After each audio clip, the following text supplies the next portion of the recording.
সেই মায়ের কষ্ট দিলে, সেই বাবারে কষ্ট দিলে খুদার আরশ টলে। মা কেন এত দামি জানে না সকলে, বলো মা কেন এত দামি জানে না সকলে। মায়ে যদি দোয়া করে চলে যায় ওই আরশ পানে, সাথে সাথে কবুল হয় ফল দেখিতে পাও। ঠিক না বেটি? সাথে সাথে কবুল হয় ফল দেখিতে পাও। মায়ের দোয়া লও হে মুমিন, মায়ের দোয়া লও, মায়ের দোয়া লও হে মুমিন, মায়ের দোয়া লও। বিপদে পড়বে না তুমি যখন যেতাই যাও, বিপদে পড়বে না তুমি যখন যেতাই যাও। মায়ের দোয়া লও হে মুমিন, মায়ের দোয়া লও, মায়ের দোয়া লও হে মুমিন, মায়ের দোয়া লও। বাইরা আমার আল্লাহ নবী রাহমাতুল লিল আলামিন দাদা করে কান্দে, সাহাবীরাও কান্দে। যেই মা জননী 10 মাস 10 দিন আপনি আমাকে গর্ভধারণ করলো, মায়ের যখন পেটের ভিতরে আমি ছিলাম, মা জননী খাইতে গেলে খাইতে পারতো না, শুইতে গেলে শুইতে পারতো না। গভীর রজনীতে মা জননী এক পাশ হয়ে শু, আবার অন্য পাশে শু। বাবা মাঝে মাঝে জিজ্ঞাসা করলো, বিবি গো এরকম কেন তুমি করো? বলে আমার সন্তান মাঝে মাঝে পেটের মধ্যে নাড়া মারে, আমার সহ্য হয় না। ও যুবক, মা জননী একদিন নয় 2 দিন নয় 10 মাস 10 দিন তোমারে আমারে গর্ভধারণ করছে। সেই মায়ের মনে আসতে কষ্ট দাও, মা আলাদা হয়ে গেছে। তোমার ঘরে আপেল, তোমার ঘরে মালটা, তোমার ঘরে আঙ্গুর, মা আলাদা হয়ে গেছে। মা খাইতে পারে না, মা শুয়ার জন্য একটা ঘর বালা পর্যন্ত নাই। আজকে তুমি বিবি বাচ্চা নিয়ে আরামে ঘুমাও, মা জননী ঘুমাইতে পারে না। ও যুবক, একটা কথা তোমাদেরকে বলে যাই রে, মা জননী 2টা সময় বেশি কান্না করে। ও যুবক, এই 2 কান্নার মধ্যে ব্যবধান দেখেন, ব্যবধান। একটা সময় কান্না করে তুমি আমি যখন মায়ের দুধ পান করি, মা মা মাঝে মাঝে আমি দুধ খাওয়া বন্ধ করে দিছি। আপনি দুধ খাওয়া বন্ধ করে দিছেন, মা জননী টেনশনে পড়ে যায়। এলাকার একজন মহিলা আরেকজনের কাছে গিয়া বলল, ও মহিলা, আমার সন্তান কয়েকদিন যাবত দুধ মুখে দেই না, আমার সন্তানের কি হইল রে? মা কান্না করে, অমুকের কাছে যায়, তমুকের কাছে যায়। কি রে মা? কান্না করে করে বলে, আমার সন্তান দি খাই না। কি হইল রে? খাই না। এটা বলেন জবান খুলে, এটা কি কষ্টের কান্না না সুখের কান্না? এটা কি সন্তানের উপকার না ক্ষতি? উপকারের জন্য। আরেকটা কান্না হলো যখন আপনি বড় হয়ে যান, মা জননী যখন আলাদা হয়ে যায়, তোমার ঘর আলাদা, মার ঘর আলাদা। মা কান্দে, আমার সন্তান আজকে কয়েকদিন যাবত আমারে খাবার দেয় না, আমি খাইতে পারি না। ও যুবক, জবান খুলে বলো, এই 2 কান্নার মধ্যে ব্যবধান আছে না নাই? আরো জোরে কোন আছে না না? একটা কান্না সন্তান খায় না মা কান্দে, আরেকটা কান্না সন্তান খাবার দেই না কান্দে। ও পর্দানসীন মা, ও যুবক, এই জন্য মা জননী 10 মাস 10 দিন তোমারে আমারে গর্ভধারণ করছে। শুধু তাই না, মা জননী 2টা বছর পর্যন্ত তোমারে আমারে মায়ের তাজা দুধ পান করাইছে। যেই দুধ ঠান্ডাও না গরমেও না। কিতাবের মধ্যে বলা হয় মা যদি দুধ পান করায়, মায়ের চেহারা আস্তে আস্তে সৌন্দর্য কমতে থাকে। এই জন্য কবি বলেন 2টি বছর পান করালো মায়ের বুকের দুধ, কোলে পিঠে নিয়ে আমায় দিতেন কত সুখ। সবাই 2টি বছর পান করালো মায়ের বুকের দুধ, কোলে পিঠে নিয়ে আমায় দিতেন কত সুখ। সেই মায়ের কষ্ট দিলে, সেই বাবার কষ্ট দিলে খুদার রস কাঁপে।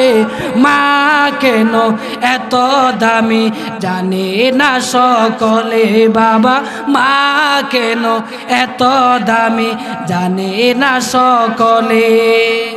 মায়ের প্রসবের কালে কত কষ্ট পায়, বেহুশ হয়ে পরে মায়ে আপন বিছানায়। ঠিক না বেটি? মায়ের প্রসবের কালে কত কষ্ট পায়, বেহুশ হয়ে পরে মায়ে আপন বিছানায়। সন্তানের কুলে নিয়ে, সন্তানের কুলে নিয়ে প্রসব ব্যথা ভুলে, প্রসব ব্যথা ভুলে মা কেন এত দামি জানে না সকলে, বাবা মা কেন এত দামি জানে না সকলে। সেই মায়ের কষ্ট দিলে, সেই বাবার কষ্ট দিলে খুদার রস টলে। মা কেন এত দামি জানে না সকলে, বলো মা কেন এত দামি জানে না সকলে। জানতো যদি পড়তো দেখে পুরাণ হাদিস খুলে, জানতো যদি পড়তো দেখে পুরাণ হাদিস খুলে। বাইরে আমার এই জন্য আমার বয়ান আমি শেষ করে দিব।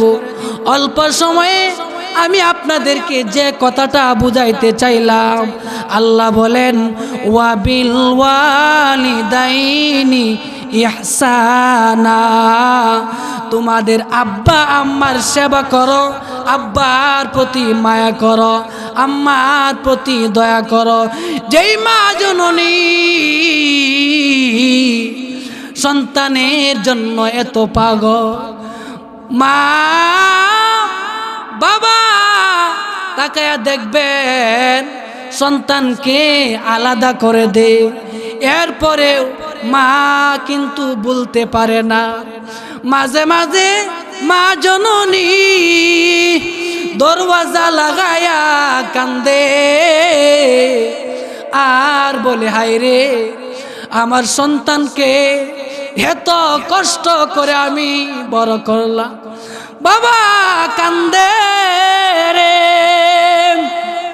যেই টাকা দিয়া আমি সন্তানকে লেখাপড়া করাইতাম, বাজারে গেলে পরে সন্তানেরকে আমি স্মরণ করতাম, আমি সন্তানকে ভুলতাম না। আজকে আমাকে সন্তান ভুলে গেছে। ওরে আমার পর্দানসীন মা, ও যুবক ভাই, তোমাদের হাতে ধরে বলি, পায়ে ধরে বলি, আর মা বাবার মনে আঘাত দিও না, আর মা বাবার মনে কষ্ট দিও না। মনে রাখিও আব্বা আম্মার মনে যদি তুমি আঘাত দাও, আব্বা আম্মা যদি উফ শব্দটা বলে, আল্লাহর কাছে কবুল হয়ে যাবে।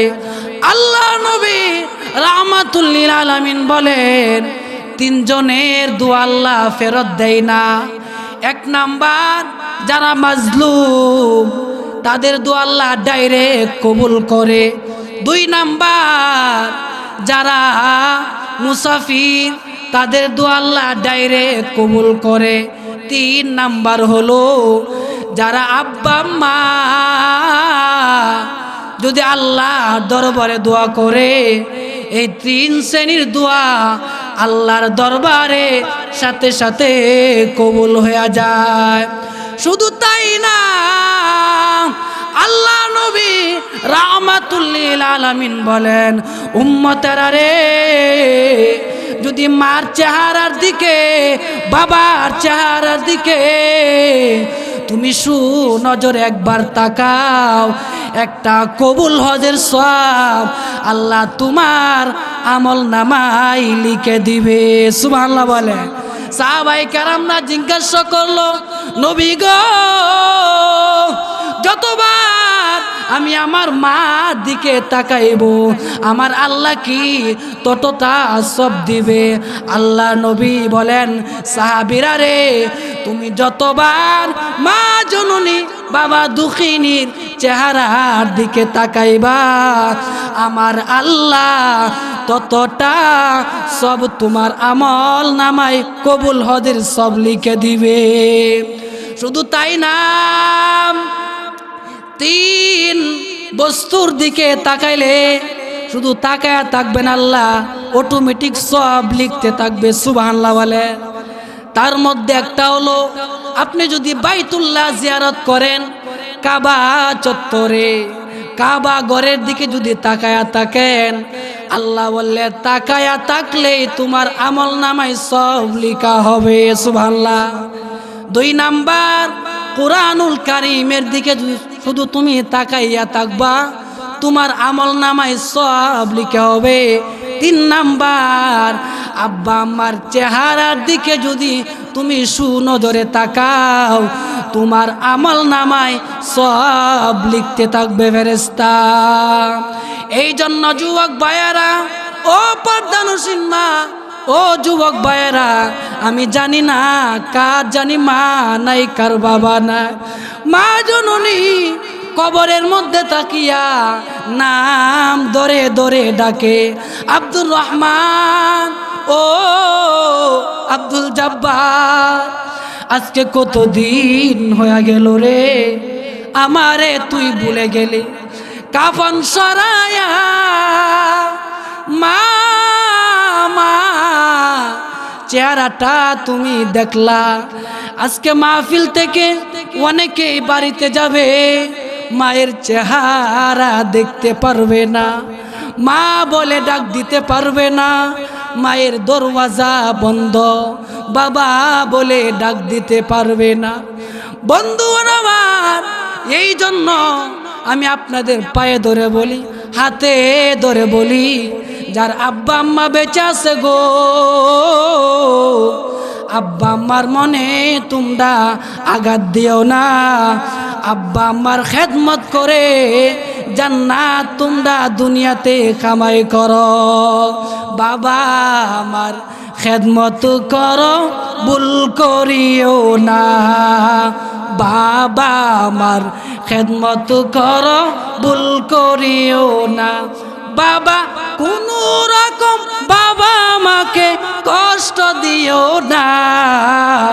বাবা আমার খেদমত করো, ভুল করিও না। বাবা আমার খেদমত করো, ভুল করিও না।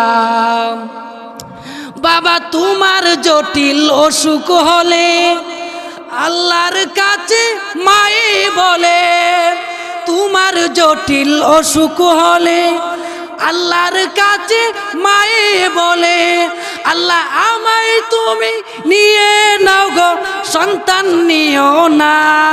বলে কি বলে না? আল্লাহ আমায় তুমি নিয়ে নাও গো, সন্তান নিও না।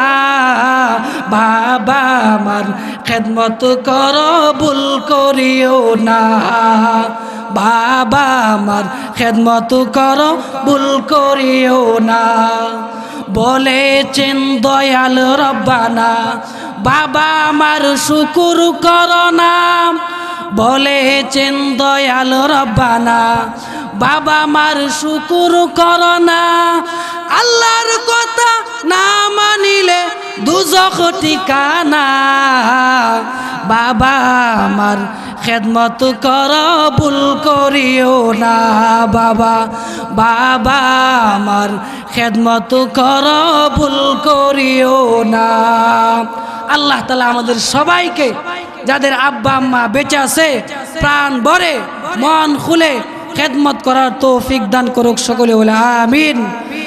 ওরে আমার যুবক ভাই,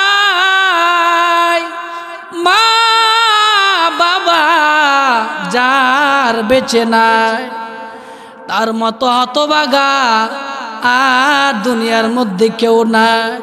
কষ্ট একমাত্র সেই বুঝে যার মা দুনিয়ার মধ্যে নাই। মা বাবার দোয়া বিফলে যায় না, ও মা গো জান্নাতের চাবি আমার মা। আল্লাহ বলেন দুনিয়াবাসীরা রে, ওয়াকদ আমি আল্লাহ ফয়সালা করে দিয়েছি, সিদ্ধান্ত করে দিয়েছি। ও যুবক, ও পর্দানসীন মা বোনেরা, আমি আল্লাহ সিদ্ধান্ত করে দিয়েছি। কি সিদ্ধান্ত? আল্লাহ তা'বুদু ইল্লা ইয়া। আল্লাহ বলে দুনিয়াবাসী, আমি আল্লাহ ছাড়া অন্য কারো ইবাদত তোমরা করতে পারবা না। আমি আল্লাহর কদমে সেজদা দিবা, আমি আল্লাহকে ডাকবা। ওরে আমার নন্দারামপুর যুবক, ও পর্দানসীন মা বোনেরা, জবান খুলে বলেন আমরা কার ইবাদত করব? আরো জোরে বলেন কার? এখন প্রশ্ন জাগে, আল্লাহর ইবাদত কেন করব? এই প্রশ্নের সংক্ষেপ জবাব হলো, একটা মাছ যেরকম ভাবে সমুদ্রের মধ্যে থাকে, তার ডানেও পানি বামেও পানি, উপরে সামনে নিচে চতুর্দিকে শুধু পানি আর পানি। আল্লাহ বলে দুনিয়াবাসী একটা মাছের যেরকম ভাবে চতুর্দিকে পানি, আমি আল্লাহ তোমাদের চতুর্দিকে নাজ নিয়ামত দিয়া পানির মতো ভরপুর করে রেখেছি। সুবহানাল্লাহ বলে। যেরকম ভাবে আমাদের পায়ের নিচে নিয়ামত, যেরকম ভাবে শীতের সময় জবান খুলে বলেন টিউবওয়েল চাপ দিলে ঠান্ডা পানি বের হয় না, গরম পানি।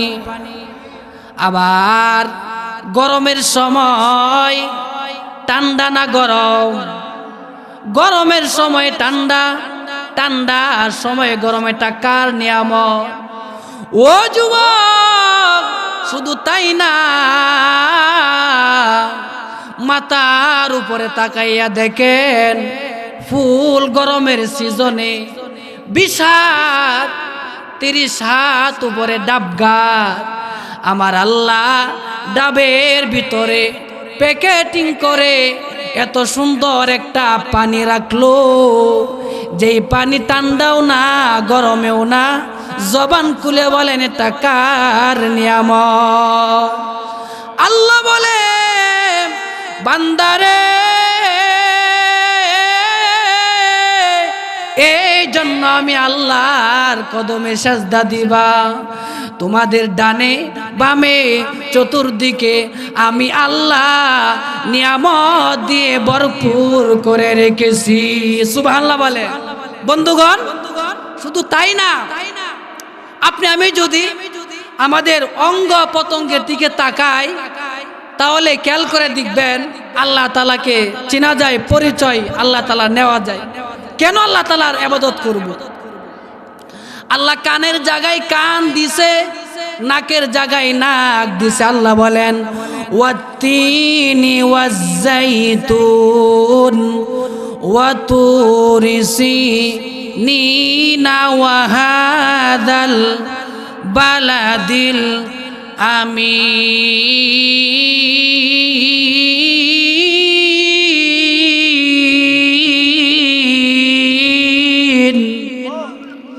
আল্লাহ বলেন তিনের কসম, জাইতুনের কসম, তুর পর্বতের কসম, মক্কা নগরী নিরাপদ শহরের কসম। কসম কয়টা হইল?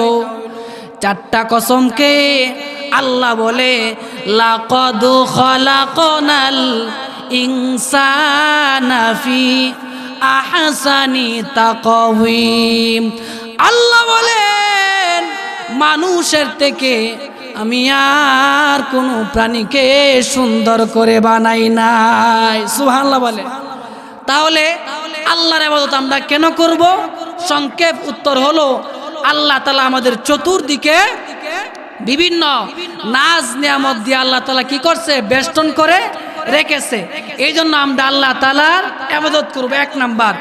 দুই নাম্বার আল্লাহ বলেন ওয়া বিল ওয়ালিদাইনি ইহসানা। আল্লাহ বলেন তোমাদের আব্বা আম্মার প্রতি ইহসান করো, দয়া করো, মায়া করো। ও যুবক, ও পর্দানসীন মা বোনেরা, মনোযোগ দিয়ে শুনেন রে বাবা। আল্লাহ বলেন তোমাদের আব্বা যদি বেঁচে থাকে অথবা আম্মা যদি বেঁচে থাকে, ইহসানা, উভয়জনকে তোমরা দয়া করো, মায়া করো। ওরে আমার যুবক ভাই, মা বাবা যার বেঁচে নাই তার মতো হতভাগা আর দুনিয়ার মধ্যে কেউ নাই। কষ্ট একমাত্র সেই বুঝে যার মা দুনিয়ার মধ্যে নাই। আল্লাহ নবী বলেন ও দুনিয়াবাসী, আমি আল্লাহ তোমাদেরকে মা বাবার খেদমত করার জন্য আদেশ দিয়েছি। আল জান্নাতু তাহতা আকদামিল উম্মাহাত। আল্লাহ নবী বলেন উম্মতেরা রে, তোমাদের মায়ের পদতলেই হলো তোমাদের জান্নাত। সুবহানাল্লাহ বলেন। এই জন্য বাবা অন্তর দিয়া মনোযোগ দিয়া শুনেন, এখানে যারা আছেন অনেকেরই মা নাই, বাবা নাই। আল্লাহ নবী বলেন উম্মতেরা, তোমাদের মায়ের পায়ের নিচেই তোমাদের জান্নাত। এই জন্য আমি প্রায় সময় গজলের মধ্যে বলি, জান্নাতের চাবি আমার মা, ও মা গো, জান্নাতের চাবি আমার মা। সবাই বলেন জান্নাতের চাবি আমার মা, ও মা গো, জান্নাতের চাবি আমার মা। মা যার বেঁচে নাই তার মতো দুঃখী নাই, মা যার বেঁচে নাই তার মতো দুঃখী নাই, খালা ফুফু মায়ের মতো না, ও মা গো, জান্নাতের চাবি আমার মা। সবাই জান্নাতের চাবি আমার মা, ও মা গো, জান্নাতের চাবি আমার মা। মা বাবা যদি দোয়া করে আল্লাহর দরবারে, দয়া করে দয়াল আল্লাহ দোয়া কবুল করে। মা বাবা যদি দোয়া করে আল্লাহর দরবারে, দয়া করে দয়াল আল্লাহ দোয়া কবুল করে। সবার আগে মা বাবার দোয়া কবুল করেন আমার আল্লাহ। মা বাবার দোয়া বিফলে যায় না ও মা গো, জান্নাতের চাবি আমার মা। জান্নাতের চাবি আমার মা ও মা গো, জান্নাতের চাবি আমার মা। জান্নাতের চাবি আমার মা ও মা গো, জান্নাতের চাবি আমার মা। মা বাবা খুশি হইয়া গেলে জান্নাত মিলে যায়। মা বাবাকে কষ্ট দিলে জাহান্নামে যায়। ঠিক না বেটি? মা বাবা খুশি হইয়া গেলে জান্নাত মিলে যায়। মা বাবাকে কষ্ট দিলে জাহান্নামে যায়। মা বাবার সেবা করো, আল্লাহর জান্নাত কামাই করো। মা বাবাকে কষ্ট দিও না ও মা গো, জান্নাতের চাবি আমার মা। সবাই জান্নাতের চাবি আমার মা ও মা গো, জান্নাতের চাবি আমার মা। জান্নাতের চাবি আমার মা ও মা গো, জান্নাতের চাবি আমার মা। আল্লাহ, যার আব্বা আম্মা বেঁচে নাই তার কবরটাকে তুমি এই মাহফিলের উসিলায় জান্নাতের বাগান বানায় দাও। সকলে বলে আমিন। আব্বা আম্মা যার নাই সে বুঝে আব্বা আম্মার কত মায়া, কত দরদ। আর যার আব্বা আম্মা বেঁচে আছে এখনো সে মূল্য বুঝতে পারেন। এই জন্য আব্বা আম্মার যার বেঁচে আছে পরিপূর্ণভাবে খেদমত করবেন, আব্বা আম্মাকে কষ্ট দিবেন। বাইরা আমার, বন্ধুগণ আমার, আল্লাহ নবী রাহমাতুল লিল আলামিন মসজিদে নববীর ভিতরে সাহাবাদেরকে লইয়া আমার নবী গোশত বন্টন করে। এমন সময় একজন বৃদ্ধা মহিলা লাঠি বর করে করে আসতেছে। আল্লাহ নবী, রহমতের নবী, রাহমাতুল লিল আলামিন বসা থেকে নবী দাঁড়ায়া গেল, নবীর রুমাল মুবারক বিছায়া দিল। ওই মহিলা, বৃদ্ধ মহিলা আল্লাহ নবীর সামনে আসলো। আমার নবীর সাথে অনেক কথাবার্তা হইল। এক পর্যায়ে দ্বীনের নবী রাহমাতুল লিল আলামিন ওই মহিলাকে আবার অনেক দূর জায়গা এগিয়ে দিল। নবী যখন চলে আসলো, সাহাবীরা ডাক দিয়া বলল, নবী গো, আসমানের নিচে জমিনের উপরে কি গো নবীজি, আপনার সম্মান সব চাইতে বড়। আল্লাহর নবী গো, কিছু মনে করবেন না, দেখলাম লাঠি বর করে করে একজন মহিলা আপনার সামনে আসলো।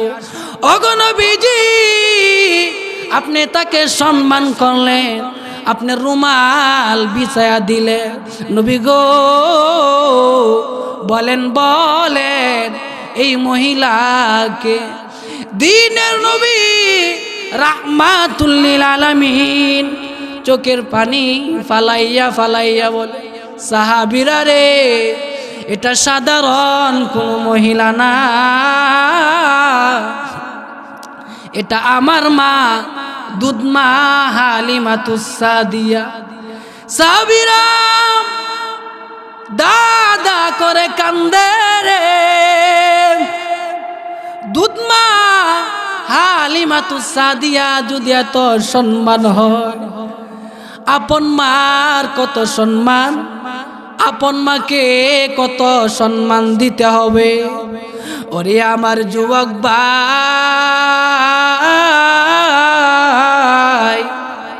ও পর্দানুসীন মা বোনেরা, মা বাবা যার বেঁচে আছে কোনোদিন কষ্ট দিবেন না।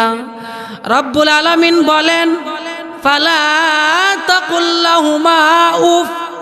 ও বান্দা, উফ শব্দটা আব্বা আম্মা যদি বলে এরকম ব্যবহার তোমরা করবা না। আর কি করবা না? ওয়ালা তানহারহুমা, আব্বা আম্মাকে কষ্ট দিবা না। ও মুরব্বী বাবাজিরা, ও যুবক ভাই, মনোযোগ দিয়ে শুনো। আজকে মা একটু কথা বেশি বললে, বাবা একটু কথা বেশি বললে, তুমি বলো বাবা বেশি কথা বলে, বাবা বেশি কথা বলে। ও যুবক তাকায়া দেখো রে, মা জননী, তুমি যখন ছোট ছিলা তখন তুমি জিজ্ঞাসা করতা, মা ও মা এটা কি? মা জবাব দিত, বাবারে এটা লাই। ও মা ওইটা কি? ওইটা প্লেট। ও মা ওইটা কি? এটা এই জিনিস। প্রত্যেকটা জবাব মা কপালের মধ্যে চুমু চুমু খেয়ে দিত, বাবাও চুমু খাইতো, প্রশ্নের জবাব দিত। আল্লাহ নবী বলেন, তোমাদের আব্বা আম্মা যখন বৃদ্ধা হয়ে যায়, তাদের জ্ঞান চোখতে আগের মতো থাকে না, একটু বেশি কথা বলবে, এটা তোমরা সহ্য করে নিতে হবে। ও যুবক তাকায়া দেখো রে, মা জননী তুমি বললে প্রত্যেকটা কথার জবাব দিত। আজকে মা বাবা একটু বেশি কথা বললে তুমি সহ্য করতে পারো না, উঁচু গলায় আব্বা আম্মার সামনে কথা বলো, সাবধান। ও যুবক, আব্বা আম্মার জবান থেকে যদি উফ শব্দটা বের হয়ে যায়, আসমান পর্যন্ত চলে যাবে। মায়ে যদি দোয়া করে চলে যায় ওই আরশ পানে।